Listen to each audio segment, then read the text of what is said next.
je pense que ne su fekkee ne Sénégal moo ñu ñor dañu war a bokk même direction bi mooy lan mooy lépp lu ñuy def rek mu nekk luy avancer loo suñu réew man loolu laa gëm loolu laa xam gëwuma dara awma parti awma man li ma gëm mooy liggéey sama dëkk avancé donc c'est un peu dommage nag souvent ñun suñu biir ñuy gaaruwalante c'est-à-dire wax yoo xam ne ni doy na waar lool pour yàq te jamono juñ toll je pense que ne taluñu loolu quoi nañuy boole xol yi nañuy rafetal bu ñu yàq bu ñu gisee luy dem nañ ci jàpp affaire bi du xaalis kese quoi bu amee loo xam ne peut-être benn différent la ak nit jëlal sa téléphone nga laaj ko bañ di dégg rek surtout yenn journalistes yi malheureusement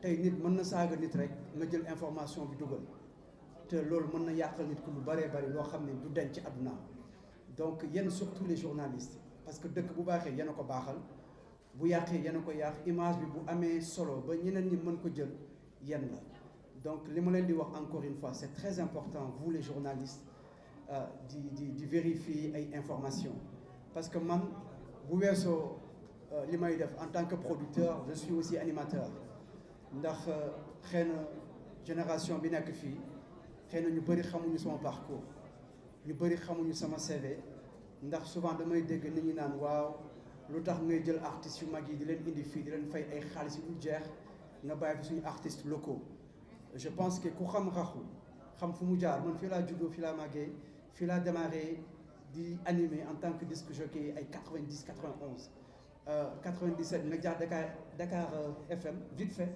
benn 2-3 mois benn base ubbi rajo jox la muy Soxna FM ma bokk ci animateur yu njëkk ni bonjour bonsoir ci rajo boobu nga xam ne suñu émetteur mënu woon sax génn jàmm gën ba man ak Edouard Ndiol Goumba bi gaañu yàlla na ko yàlla yërëm xare ko àjjana ba ñuy tàmbali foofu ay ñoom Aïda Patra ay ñoom Eva Mbaye ñoom ñëpp dañ bokkoon ci suñuy fans club Eva Mbaye yàlla na ko yàlla yërëm man je me rappelle quand je faisais la radio da doon ñëw ci suufu rajo bi di ma xaar da doon dem di ma jëndal ay gâteau ay affaire yu sympa quoi di ma ko may tellement elle m'admirait quoi elle était vraiment fan numéro 1 da ngay imaginer à l'époque tu mets ce générique sa téléphone fixe sonné muy Eva Mbaye tous les soirs elle m'appelait tous les soirs donc am na leen lu ñuy def ci musique sénégalaise avant ñuy nekk organisateur donc moo tax daal nit ñi nañu xam ne man lu ma ñor mooy Sénégal quoi lépp loo xam ne mun naa ci teg sama loxo mu avancé ci li ma xam ci li ma mën man je suis preneur quoi voilà loolu tamit bëggoon naa nit ñi xam ko ndax fan yii dégg naa ay wax Raxu waaw day fay ay millions ay artistes internationaux te artistes sénégalais nekk fii Ouzin Keita sax yóbbu naa ko France ay Dip maa ko ñu ko yóbbu Paris Pape Diouf son premier concert live à Paris c'est moi Wally Seck Keba j'ai fait plein d'artistes ay Dip Doundou Guiss j'en ai tellement fait moo tax su ma déggee yenn vraiment daf may blessé quoi parce que dama naan balaa ñuy wax il faut que nit ñi xam les informations quoi c'est très important. Concernant la question, ça nous fait beaucoup de bien d'être ici. Moi, personnellement, ça fait un petit moment que je ne suis pas venu à Dakar. Donc, je suis toujours très heureux de venir ici. Ça me rappelle plein de choses. Moi, la première fois que je suis retourné en Afrique noire, bien que je sois né au Congo, c'était ici à Dakar. Avec mon ami Barak Adama qui m'a accompagné d'ailleurs pendant ce voyage. Donc, on est venu ici à Dakar. Donc, moi, ça me rappelle beaucoup de souvenirs. Et je suis très content de jouer demain avec mon frère. Qu'est-ce qu'on prépare? Il faut venir demain. Il faut absolument être là demain parce que pour le coup, ça serait vraiment dommage de rater ce concert parce que c'est vraiment spécial. Même moi, quand on m'a annoncé ça, quand on m'a fait la proposition, j'ai trouvé que c'était vraiment ambitieux, que c'est un challenge. Et franchement, ne pas y être demain, ce serait vraiment rater quelque chose d'énorme. Ça va être exceptionnel. Vraiment. Je vais commencer. Déjà, merci pour l'accueil. Ensuite, si je devais faire un feat avec un artiste sénégalais, ça serait, je ne sais pas si vous connaissez Clayton Hamilton. c'est pour moi un des artistes les plus talentueux que j'ai rencontré dans ma vie. Il a une voix vraiment exceptionnelle. J'ai déjà fait un son avec lui qui n'est malheureusement pas sorti. Mais en tout cas, si je devais en choisir un, ce serait lui. Donc, voilà. Clip, le prix à payer, qui a fait énormément de bruit, qui a fait énormément de parler, il y a eu beaucoup de décryptage, etc. Donc je vous rassure, c'est purement, c'est une métaphore, c'était une façon de retranscrire le show business. Vu que je sais déjà qu'il y a énormément de rumeurs qui tournent sur moi, sur plein d'artistes, comme quoi j'aurais fait un pacte, comme quoi j'aurais vendu mon âme, ça fait rêver beaucoup de gens. Les gens, surtout les Africains malheureusement, qui croient beaucoup en ces choses-là, qui croient que dès qu'un Africain réussit dans la musique, il a forcément vendu sa famille. Tout le monde me parlait de ça, donc j'en ai joué volontairement. Volontairement, j'ai fait ce clip parce que je savais qu'il allait faire du bruit, qu'il allait faire parler. Les gens ont parlé. Et donc quand j'ai fait ce clip, ce sont que des images. Pour les gens qui savent décrypter les choses, vous comprendrez que c'est que des images, c'est que des métaphores. C'est-à-dire que ça se traduit comme un tableau, comme de l'art abstrait. Quand je signe avec mon sang, etc., au lieu du stylo, etc., c'est une façon de dire que ce milieu-là, il te prend tout. Ce milieu-là, au final, il te prend tout. Il te prend ton temps, ta famille, tes valeurs, etc. Et c'est comme si on signait avec le diable, au final. Mais bien sûr que j'ai jamais ouvert mes veines ou signé. J'ai signé un papier, il y a des avocats, j'ai mis des paraphes, j'ai signé, j'ai reçu un chèque, etc. Ça s'est passé comme ça dans la vraie vie. Mais j'étais obligé de jouer de ça, puisque ça fascine les gens, finalement. Ça fascine les gens. Les gens sont fascinés. Les gens croient en tout ce qu'on leur donne, tout ce qu'on leur vend. Et j'en ai joué et je trouve ça aussi dommage, parce que c'est une mentalité très africaine. Patrick Bruel ou Johnny Hallyday ou Mylène Farmer auraient fait ça, je pense pas qu'il y aurait les mêmes répercussions. Mais quand c'est un artiste noir qui fait ça, je comprends pas pourquoi on y croit bêtement comme ça. Donc j'ai fait ça exprès pour montrer à quel point on peut manipuler les gens facilement. D'accord. Est-ce que c'est facile de ramener Gims et Dadju? Est-ce que ça a été facile? Pourtant, sincèrement, moi, je l'ai fait avec le feeling. Quand je faisais les deux, je ne pensais pas que ça va être lourd. Je pensais pas que... Pour moi, en fait, je l'ai fait comme un concert normal, comme si j'avais ramené Dadju l'année dernière. Ça ne m'a pas pris la tête. Je n'ai pas dit, oh, ça va être lourd. Non, non, non. Pour moi, c'est normal, en fait. C'est des artistes hyper connus, hyper respectueux, hyper talentueux. Tout le monde les adore. Tu vois, donc je sais que voilà, quand les Sénégalais ils vont dire wow, comment il a fait, quoi, qui est derrière lui, parce que cette question-là, j'ai tellement l'habitude de l'entendre. Mais sincèrement, ça pouvait être beaucoup plus compliqué. Mais je remercie Nas, qui est un ami, maintenant un frère, qui m'a vraiment facilité en fait ce boulot-là. J'ai pas vu la fatigue. Et pour moi, j'ai pas porté en fait ce concert-là comme quelque chose de difficile, quoi. Dadju, l'année dernière, je l'ai ramené et le feeling est passé. C'est vrai qu'on ne se parle pas, on ne se voit pas quasiment, même à Paris. Je suis plus ici à Dakar. Quand je l'ai ramené l'année dernière, j'ai senti, il y avait le feeling, quoi. Et puis, il est talentueux, il est bon, et puis il est généreux. Il m'a touché, il a touché ma femme. Et ça fait que moi, à chaque fois que je fais un artiste, quand le feeling passe, quand ça se passe bien, j'ai envie de répéter, j'ai envie de refaire. C'est pour ça, en fait, mon premier choix était Dadju. J'ai dit non, il me faut quelqu'un d'autre à côté. Je me suis dit, qui je peux faire? Parce que moi, quand je fais des plateaux, j'aime bien qu'il y ait des complicités entre les deux artistes. Je me suis dit, quel est l'artiste que je peux mettre à côté de Dadju? C'est là où il est venu. J'ai dit, mais tiens, il y a son frère qui chante, Gims, pourquoi pas? Ça fait longtemps, il n'est pas venu depuis 2016. Et puis je pense que Gims, Dadju, ça le fait, quoi. J'aurais pas le problème, ouais, c'est moi qui va monter en premier. Non, ouais, moi, si l'autre vient, moi, je viens pas. C'est là où l'idée est venue, en fait. Je les ai mixés. Hein, on peut dire mixés, non? Ouais, mixés. Bien sûr, bien sûr. Je les ai mixés comme des platines et j'ai réussi à le faire. Et ça n'a pas été vraiment compliqué parce que Nas m'a vraiment facilité les choses et je le remercie encore une fois. Pour moi, on est devenus partenaires en fait. Et je remercie aussi les artistes parce que Gims pouvait dire non, je ne viens pas. Dadju aussi pouvait me compliquer les choses, mais ça a été tellement facile. Je profite de l'occasion pour les remercier.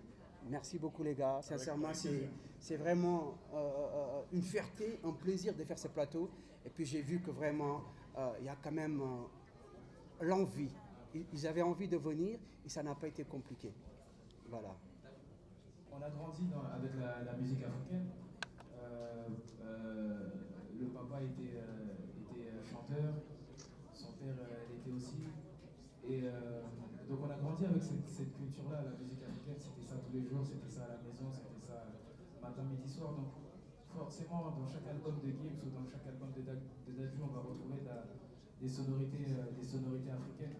Même si tu peux entendre une instru peut-être un peu plus variété française, mais la mélodie sera toujours africaine parce que c'est ce qu'on est, c'est ce qu'on représente haut et fort. Donc, pour répondre à ta question, voilà, c'est tout simplement dans les gènes en fait. Ce que ça me fait de partager la scène avec Dadju, ça me fait. C'est la première fois. Hein. Figurez-vous que c'est la première fois.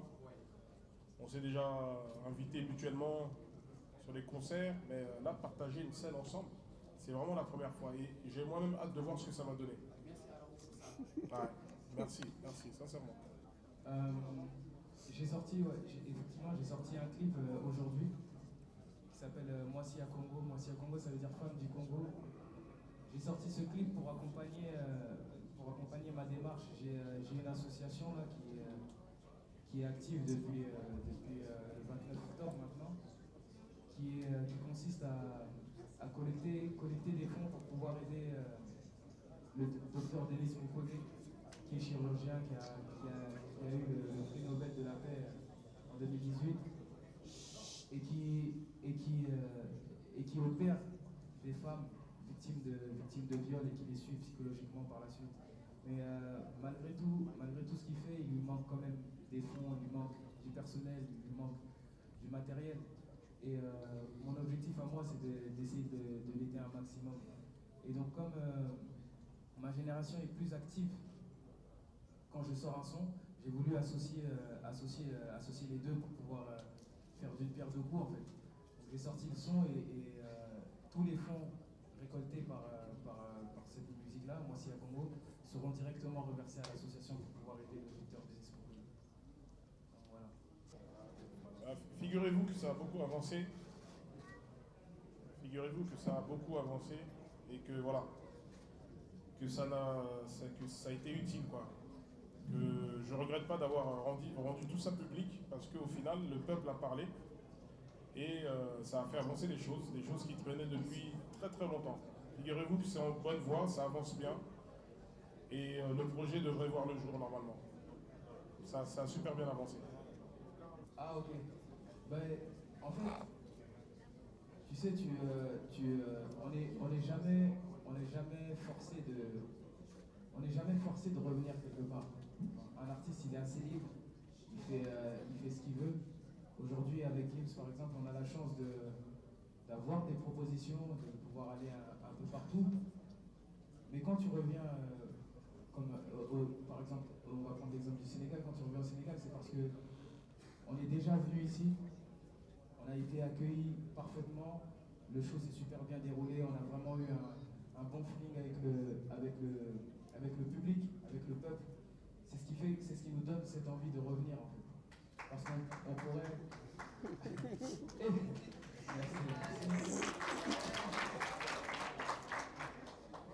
Il y a vraiment aucune obligation. À chaque fois qu'un artiste, que ce soit nous ou un autre, à chaque fois qu'un artiste revient, je pense, c'est parce que il a vraiment été touché par le pays et qu'il a tout simplement envie de revivre une nouvelle fois cette aventure. Bien sûr. Honnêtement, mon association, j'ai pas dit toutes les facettes encore, j'ai pas expliqué encore toutes les facettes de cette association, parce que je veux vraiment y aller pas à pas, j'ai vraiment envie d'y aller doucement. Je pourrais arriver et dire, voilà, je veux aider les femmes du Congo, j'ai envie d'aider les enfants, j'ai envie d'aider les orphelins, j'ai envie d'aider les malades, j'ai envie d'aider toute la terre en fait. Mais malheureusement, je ne peux pas, j'ai pas encore la force, j'ai pas encore le pouvoir ni le savoir de tout faire en même temps. Donc je veux vraiment me concentrer sur chaque étape, un endroit précis, avec une cause précise, et ensuite essayer d'élargir au maximum. L'immigration, on parlait de l'immigration. C'est vrai que c'est un phénomène, c'est pas un phénomène parce que c'est quelque chose qui se produit depuis très longtemps, c'est que maintenant c'est très médiatique. Moi-même, je suis né au Congo, c'est-à-dire que je me reconnais totalement dans ses actions. C'est des gens qui fuient tout simplement la difficulté, qui fuient un pays soit en guerre, soit un pays en chute libre. C'est des gens qui vont tenter leur chance ailleurs. Et ça, c'est pas seulement en Afrique noire, c'est partout. C'est partout. Et c'est vrai que avec tout ce qu'on voit, tout ce que les médias ont rendu visible aux yeux de tout le monde, moi j'ai fait un clip où je parlais un peu de tout ça, j'ai fait un son aussi qui parle un peu de ça. Je pense que ça c'est un phénomène, c'est quelque chose qui nous dépasse, parce que là il faudrait rentrer dans la politique, il faudrait parler de l'Occident, il faudrait parler de la France, la Belgique, il faudrait rentrer dans les très grandes lignes, parce que là on n'est plus dans la musique, mais on est dans quelque chose de politique, on est dans la colonisation, on est dans toutes ces parties sombres de l'histoire qui aujourd'hui ont laissé des traces, et ça n'est que le résultat de ce qui s'est passé il y a quelques années. Donc c'est un problème que nos ministres, nos présidents doivent régler. Nous on peut chanter, on peut en parler dans des musiques, mais je ne pense pas qu'on pourrait changer des lois ou faire quelque chose. On est en Afrique, on est dans un continent où il y a le coltan, il y a des diamants, il y a du pétrole, il y a du gaz, mais je ne sais pas, on est toujours au point mort. On est plus riche que la France, plus riche que l'Italie, plus riche que l'Espagne, plus riche que tous ces pays réunis, mais on est toujours au point mort. Donc, il faut se poser les vraies questions. Je pense qu'il faut se poser les bonnes questions. Je pense que l'Afrique a besoin d'une réunion entre Africains. Je pense. Voilà. Djibouti. Ah, mais on m'a proposé de venir en plus. Beaucoup de fois. Ouais, c'est vrai. Mais ça tombait toujours pendant la tournée. On n'a pas réussi à caler des dates, mais je vais venir. Ouais, je vais venir. Vous me promettez? Promis, je vais venir à Djibouti.